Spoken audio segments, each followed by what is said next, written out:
Digital marketing course সম্পর্কে জানতে চান, আপনারা গুগলে কিভাবে লিখে সার্চ করবেন? কি লিখবো আমরা? ডিজিটাল মার্কেটিং কোর্স, এইভাবে তো লিখে সার্চ করব, ঠিক না? এবং এই কিওয়ার্ডের পেছনে কি একটা ইন্টেনশন আছে না, যে আমি ডিজিটাল মার্কেটিং কোর্স সম্পর্কে জানতে যাচ্ছি, ঠিক না? সো এখন ডিজিটাল মার্কেটিং কোর্স নিয়ে যে আমি জানতে চাচ্ছি এরকম আমার মতো অনেক মানুষ সার্চ করতেছে। এখন কিওয়ার্ড রিসার্চের কাজ হচ্ছে কি, যে একটা সার্ভিস নেওয়ার জন্য মানুষ কোন কোন কিওয়ার্ডগুলো লিখে সার্চ করতে পারে সেই কিওয়ার্ডগুলোকে খুঁজে বের করা। এই জিনিসটা পাওয়ার জন্য মানুষ আর কিভাবে লিখে সার্চ করতে পারে, মানে ডিজিটাল মার্কেটিং কোর্স নেওয়ার জন্য বা জানার জন্য মানুষ আর কি লিখে সার্চ করতে পারে বলেন তো? What is digital marketing? এটার সাথে কি কোর্সের কোনো কানেকশন আছে? Near me, nice nice. হ্যাঁ, এটা হইতে পারে যে আমার আশেপাশে ডিজিটাল মার্কেটিং কোর্স করা এরকম কোথাও আছে কিনা, ঠিক না? এইটা আরেকটা কিওয়ার্ড, বুঝতে পারছি? সো মূল কথা হচ্ছে আবার কি, ডিজিটাল মার্কেটিং ট্রেনিং লিখতে পারে না অনেকে, কোর্সই সবাই লিখবে এমন তো কোনো কথা নাই, ট্রেনিং লিখতে পারে, এইটা আরেকটা কিওয়ার্ড। সো আপনাকে কিওয়ার্ড রিসার্চের মাধ্যমে খুঁজে বের করতে হবে আমার এই সার্ভিসটা বা আমার এই প্রোডাক্টটা কেনার জন্য মানুষ কি লিখে সার্চ করতে পারে। ধরেন আপনি একটা স্মার্ট ওয়াচ কিনতে যাচ্ছেন, আপনি কি লিখে সার্চ করবেন গুগলে বলেন?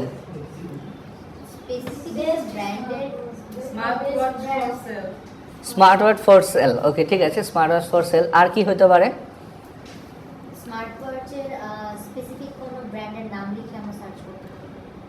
ব্র্যান্ডের নাম ইউজ করে। আর কি হতে পারে?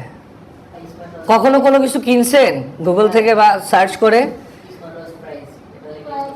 ওকে ঠিক আছে, smart watch price in Bangladesh ধরেন এক্সাম্পল হইতে পারে। সো এই যে টার্মগুলো আপনারা বলতেছেন না, এগুলাই কি এক একটা কিওয়ার্ড, যে এই টার্মগুলো আমরা বলতেছি। হ্যাঁ, এখন আমি যদি শুধুমাত্র লিখি স্মার্ট ওয়াচ, ধরেন আমি লিখলাম কি শুধুমাত্র স্মার্ট ওয়াচ, এইটা দিয়ে কি গুগলের ইন্টেনশনটা ক্লিয়ার করতে পারতেছি? আমি কি স্মার্ট ওয়াচ জানতে চাচ্ছি না কিনতে চাচ্ছি, এটা কি বোঝার কোনো স্কোপ আছে? না। সো অ্যাকর্ডিং টু লেন্থ, একটা জিনিস সবাই লিখে রাখেন, লেন্থ অনুযায়ী যদি আমরা চিন্তা করি টাইপস অফ কিওয়ার্ড, আমরা কিওয়ার্ডকে 3টা ভাগে ভাগ করতে পারি। কয়টা ভাগে? KW হচ্ছে কিওয়ার্ডের শর্ট ফর্ম। লেন্থ অনুযায়ী আমরা কিওয়ার্ডকে কয় ভাগে ভাগ করতে পারি? 3 ভাবে। একটাকে বলা হয় শর্ট টেল কিওয়ার্ড, একটাকে বলা হয় মিড টেল কিওয়ার্ড,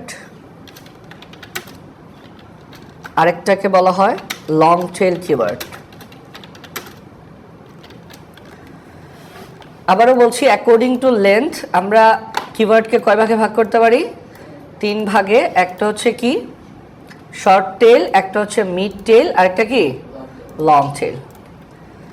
সো এই 3টার মধ্যে আসলে পার্থক্য কি? যেই সকল কিওয়ার্ডগুলা 1 থেকে 2 ওয়ার্ডসের হয় সেগুলাকে আমরা বলে থাকি শর্ট টেল কিওয়ার্ড। এগুলাকে কি বলি আমরা? Short tail keyword.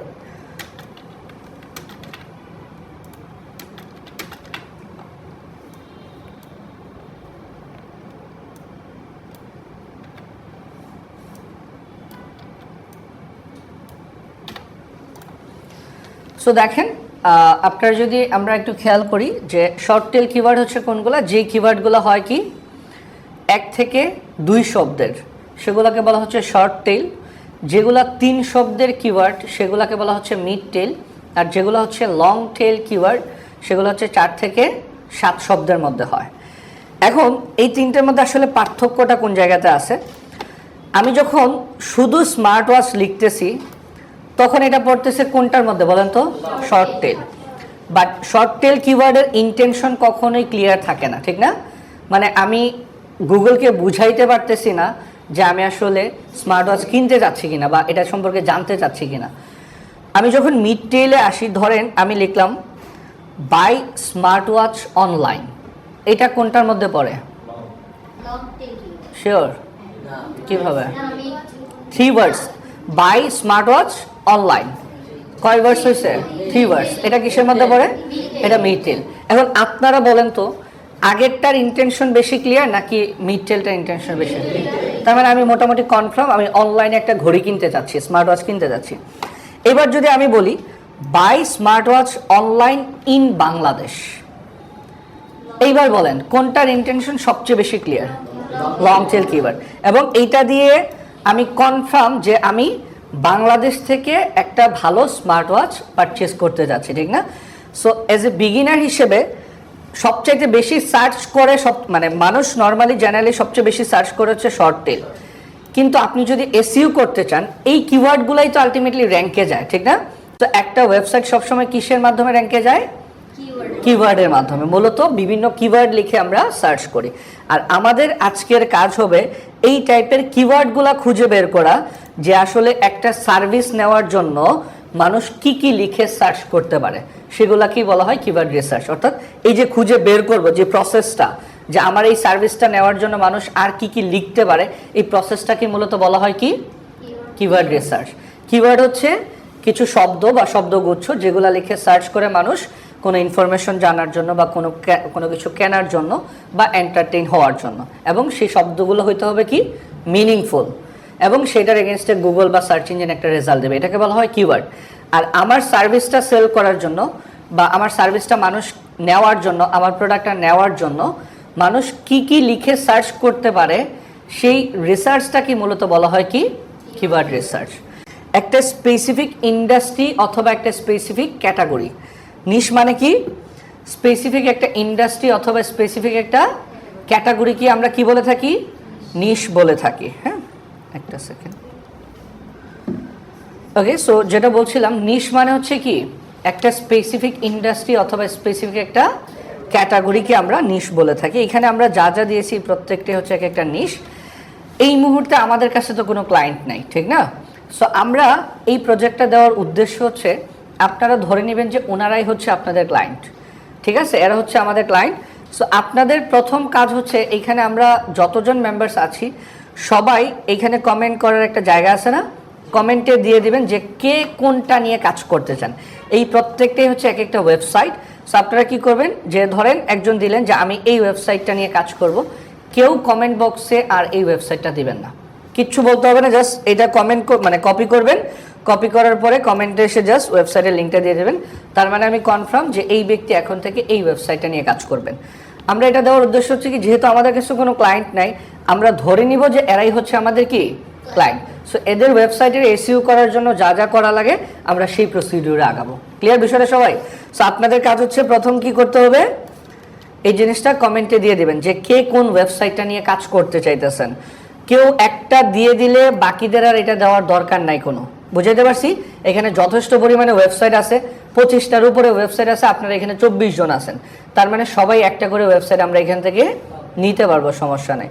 আর তারপরেও যদি কারো এরকম মনে হয় যে একজন একটা দিছে বাট এটা দেখে আমার ভালো লাগতেছে, আমি এটা নিয়ে কাজ করব, কোনো প্রবলেম নেই, করতে পারেন, সমস্যা নেই। হ্যাঁ, কিন্তু SW সেম হওয়া যাবে না, এটা হচ্ছে বিষয়। হ্যাঁ, দেখা গেছে যে আমরা 5 জন মিলে একই ওয়েবসাইট নিলাম, একজন SW সাবমিট করলাম, 5 জন ওনারটা ডাউনলোড করে আবার সাবমিট করে দিলাম, হবে না? ওকে, এবার হয়ে গেছে। দেখেন তো পারবো না সবাই?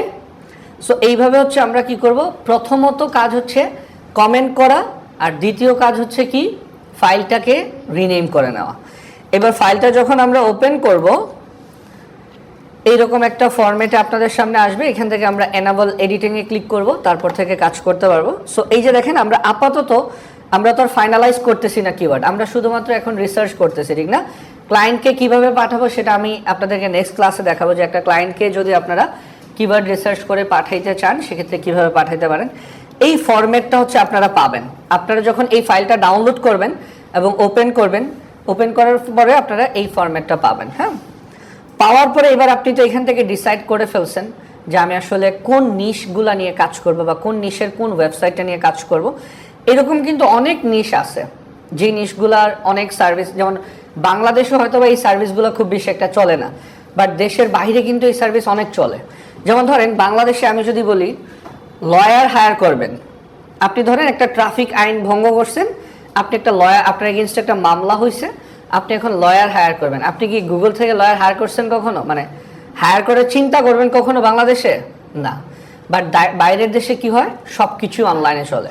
বাংলাদেশে যদিও ক্লিনিং সার্ভিসটা এখন মনে হয় চলে টুকটাক, যেমন সেবা XYZ এর নাম শুনছি আমরা। সেবা XYZ কি করে? বাসা বাড়ি চেঞ্জ করার ক্ষেত্রে তারা হেল্প করে থাকে, ক্লিনিং সার্ভিস দিয়ে থাকে। মাঝে মধ্যে ফেসবুকে অ্যাড আসে, দেখবেন যে আপনার বাসার সোফা কি অনেক ময়লা হয়ে গেছে, তাহলে আমাদের ক্লিনিং টিম আছে, এরকম অ্যাড দেখি না আমরা। সো এই টাইপের যে বিষয়গুলো, এই সার্ভিসগুলো এখন দেশের বাইরে সব জায়গাতেই অ্যাভেলেবেল। প্লাম্বার যারা আছে প্লাম্বিং সার্ভিস দিয়ে থাকেন, ডেন্টিস্ট যারা আছেন তারা হচ্ছে ডেন্টিস্টের সার্ভিস, লয়ারদের সার্ভিস, যারা ফুল বিক্রি করে বাইরের দেশে কিন্তু অনলাইনে মানে এইটার প্রচুর ডিমান্ড আছে, যে মানে ফুল কিনে মানুষ। হ্যাঁ, তারপর হচ্ছে ক্লোদিং বিজনেস তো আমরা জানি। এখন আপনি যদি জানতে চান যে ধরেন ভাই আমি এগুলা তো বুঝলাম, আমার একটা স্পেসিফিক লোকেশন আছে, সেটা হচ্ছে ধরেন কানাডা। মূলত এসইও আমরা 4টা কান্ট্রির উপর বেস করে করি, মানে মেইন ফোকাস কান্ট্রি থেকে আমাদের 4টা। একটা হচ্ছে ইউএসএ, তারপরে হচ্ছে ইউকে, তারপরে হচ্ছে অস্ট্রেলিয়া, আর হচ্ছে কানাডা। কয়টা কান্ট্রি? এই 4টা কান্ট্রি মূলত আমরা ফোকাস করে থাকি সব সময়, USA, UK, Australia and Canada. So ধরেন আপনি জানতে চাচ্ছেন যে ভাই কানাডাতে আসলে কোন কোন সার্ভিসগুলো বেশি চলে। এখন এটা আপনি জানতে চাচ্ছেন, এটা লিখে আপনি গুগলে সার্চ করলে হয়তো বা ভালো কোনো রেজাল্ট নাও পাইতে পারেন। এইটা রিলেটেড সার্চ আমরা কোথায় করলে সবচেয়ে ভালো রেজাল্ট পাবো বলেন তো? এক্স্যাক্টলি, চ্যাট জিপিটি ইউজ করেন নাই এখনো কে কে আছেন? ইউজ করি নাই কেন? প্রয়োজন পড়ে নাই। ওকে, ঠিক আছে। চ্যাট জিপিটি হচ্ছে মূলত একটা এআই। এটা কি এআই? মানে কি আর্টিফিশিয়াল ইন্টেলিজেন্স। আপনার কোনো কাজ করা লাগবে না, এরা আপনার হয়ে কাজ করে দেবে। সো চ্যাট জিপিটি দিয়ে আসলে এখন সব কিছুই মোটামুটি, আমি যদি একটু চ্যাট জিপিটিতে যাই, এই যে chatgpt.com, এটাতে যাবেন আপনারা। চ্যাট জিপিটি দিয়ে আপনি কি কি করতে পারবেন? আপনি ছবি বানাইতে পারবেন, আপনি বিভিন্ন ধরনের অ্যাডভাইস পাবেন, আপনি কোনো কিছুর প্ল্যান করতে চাইলে প্ল্যান করতে পারবেন, ব্রেনস্টর্মিং করতে পারবেন, কোড জেনারেট করতে পারবেন, কোনো টেক্সট সামারাইজ করতে পারবেন, অ্যান্ড রাইটিংয়ের ক্ষেত্রে হেল্প নিতে পারবেন। ধরেন আমি আপনাকে প্রশ্ন করলাম হোয়াট ইজ ডিজিটাল মার্কেটিং, আপনি এটা লিখেন। আপনি যদি এখানে লিখেন হোয়াট ইজ ডিজিটাল মার্কেটিং, এবার দেখেন চ্যাট জিপিটি আপনাকে কত সুন্দরভাবে ডিজিটাল মার্কেটিংয়ের সব কিছু বুঝাই দিছে। এবার ধরেন ভাই আমার ইংলিশ বুঝতে প্রবলেম হইতেছে, আপনি কি লিখতে পারবেন? বাংলায়। ধরেন আমি লিখলাম ডিজিটাল মার্কেটিং ইন বেঙ্গলি। এবার দেখেন, যদিও বাংলাটা একটু টাফ, যেমন আমি যদি আপনাদেরকে মার্কেটিংয়ের সংজ্ঞা বলতে বলি, ইংলিশে আপনি খুব সহজেই বলতে পারবেন। কিন্তু আপনি যদি দেখেন ডিজিটাল মার্কেটিং হলো একটি বিপণন কৌশল, যা ডিজিটাল চ্যানেল, প্ল্যাটফর্ম এবং প্রযুক্তির মাধ্যমে পণ্য বা সেবার প্রচার করা হয়। আমার কাছে কেন জানি ফিল হয় এটা আরও বেশি কঠিন, মানে এক্স্যাক্টলি বাংলা ব্যাকরণ মেনটেন করে যদি আমরা বলতে যাই। হ্যাঁ,